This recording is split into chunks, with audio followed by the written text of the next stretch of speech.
MKM کے رہنما وسیم اختر اس وقت میڈیا سے گفتگو کر رہے ہیں۔ الیکشن کمیشن نے ہمیں بتایا ہے کہ ہم نے کورٹ کے دونوں high court and supreme court کے آرڈرز اور ایک اس کے ساتھ کورنگ لیٹر بنا کے لیگل جو ڈپارٹمنٹ ہے، جو طریقہ کار ہوتا ہے سندھ گورنمنٹ کا، ان کو بھیج دیا ہے۔ اب بال جو ہے وہ ان کے کورٹ میں۔ اب سندھ گورنمنٹ کا جو لا ڈپارٹمنٹ ہے اس کو کام کرنا ہے کہ کس طرح سے وہ ریزرو سیٹس کی جو پارٹی کی لسٹیں ہیں ان کو کال کرے گی اور اس کا جو پروسیجر ہے اس کو کمپلیٹ کرے گی، اور اس کے بعد پھر چیئرمین وائس چیئرمین کے الیکشن کو کمپلیٹ کیا جائے گا۔ جس طرح آپ نے فرمایا کہ عوام کا آپ کے اوپر دباؤ ہے ظاہر بات الیکشن نمائندوں کے اوپر، تو ECP حکام سے تو آپ نے ملاقات کر لی، کوئی سندھ گورنمنٹ کے چیئرمین وائس ECP کے حکام سے تو ملاقات کر لی، آپ نے فرمایا کہ عوام کا دباؤ آپ کے اوپر، تو سندھ گورنمنٹ کے لوگوں سے ملیں گے وزیر اعلیٰ سے تاکہ ان کے اوپر بھی دباؤ شفٹ کر سکیں؟ ہم آج یہاں آئے ہیں تھوڑا سا وقت دے کے، اس کے بعد بالکل ہمارے ذہن میں ہے کہ ہم شاہ صاحب چیف منسٹر سندھ ان سے بھی ملنے کی کوشش کریں گے، ان سے بھی ٹائم لیں گے تاکہ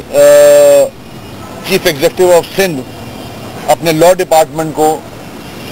ریکویسٹ کریں کہ جلد سے جلد یہ پروسیجر کمپلیٹ کیا جائے سندھ اسمبلی کے اندر۔ اچھا وسیم اختر صاحب، بعض حلقوں سے یہ بھی بات سامنے آ رہی ہے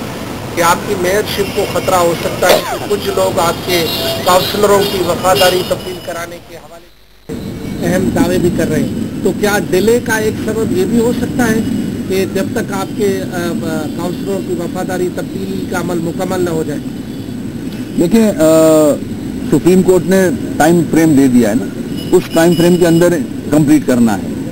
اور جہاں تک وفاداری والا معاملہ ہے یہ تو اس ملک میں کی جو سیاست ہے وہ تو چلا آ رہا ہے، جس کو بکنا ہے وہ بکے گا، وہ بکنے سے نہیں رک سکتا، اور اللہ کا شکر ہے جو حق پرست نمائندے ہیں اور جو ان کے ووٹرز ہیں وہ اس پوزیشن میں ہے نہیں کہ وہ بٹرے کریں اپنی جماعت کو یا اپنے لوگوں کو۔ لوگوں نے جس سمبل پہ انہوں نے ووٹ ڈالا ہے وہ اس کو میں نہیں سمجھتا دھوکہ دیں گے۔ لیکن حق پرست اراکین اسمبلی تو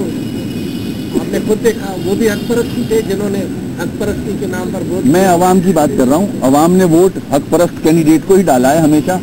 اور پتنگ کو ہی مہر لگائی ہے۔ اب بعد میں اگر کوئی نیت خراب کر لے، وہ سندھ گورنمنٹ کی بات کر رہے ہو آپ یا پروونشل اسمبلی کی بات کر رہے ہو، میں بات کر رہا ہوں لوکل گورنمنٹ کی، لوکل باڈیز کی، کاؤنسل کی۔ تو آپ سمجھ رہے ہیں کہ آپ کے کاؤنسلر انٹیکٹ رہیں گے، وہ اپنی وفاداری تبدیل نہیں کریں گے؟ انشاءاللہ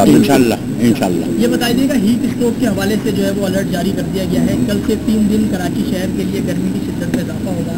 آپ الیکٹڈ ہیں، آپ کے کاؤنسلر، آپ کے چیئرمین سب الیکٹڈ ہیں، کیا فیلڈ میں اترنے کا کوئی ارادہ رکھتے ہیں کہ لوگوں کو ریسکیو کرنے کے لیے، ان کی ہیلپ کے لیے کہیں آپ کے الیکٹڈ نمائندے یا آپ خود کہیں نظر آئیں گے؟ ہم آلریڈی یہ کام کر چکے ہیں۔ ہم نے پچھلے ہفتے MD واٹر بورڈ کے دفتر جا کے، ہمارے MNA MPs بھی ساتھ تھے، ہمارے الیکٹڈ لوکل گورنمنٹ کے جو الیکٹڈ لوگ ہیں وہ ساتھ تھے، مصباح صاحب موجود تھے وہاں، اور ان کے جتنے بھی آفیسرز ہیں وہ سب موجود تھے، اور ہمارا اسی پہ زور تھا کہ ہیٹ ویو سامنے نظر آ رہی ہے، ٹیمپریچر اوپر جائے گا، گرمی بڑھے گی، ماضی میں بھی ہو چکا ہے، تو ہم نے ایک پلان مرتب کیا ہے، اور اسی حساب میں ہم ڈسٹرکٹ وائز انشاءاللہ میجرز لیں گے کہ اس سے کس طرح بچا جا سکتا ہے اور لوگوں کو کس طرح بچایا جا سکتا ہے اس ہیٹ ویو سے۔ آج سپریم کورٹ کے جو کہ آج اخبار میں چھپا ہے، ریمارکس کل دیے ہیں چیف جسٹس نے کہ جو بلدیاتی ادارے ہیں انہیں اختیار دیں، اور ایک جملہ کہا ہے کہ مسٹر سائن کے ہوتے، مسٹر شاہ کے ہوتے ہوئے سندھ کے حالات بہتر نہیں ہو سکتے۔ تو سپریم کورٹ کے چیف جسٹس کے الفاظ کے بعد آپ جو ہے مسٹر شاہ سے یہ امید کر سکتے ہیں کہ آپ کی بھلائی کا کوئی کام کرے گا؟ میری ریکویسٹ ہوگی کہ آرٹیکل 140A کے تحت اختیارات جو ہیں وہ third tier of government, local government کو ملنے چاہیے،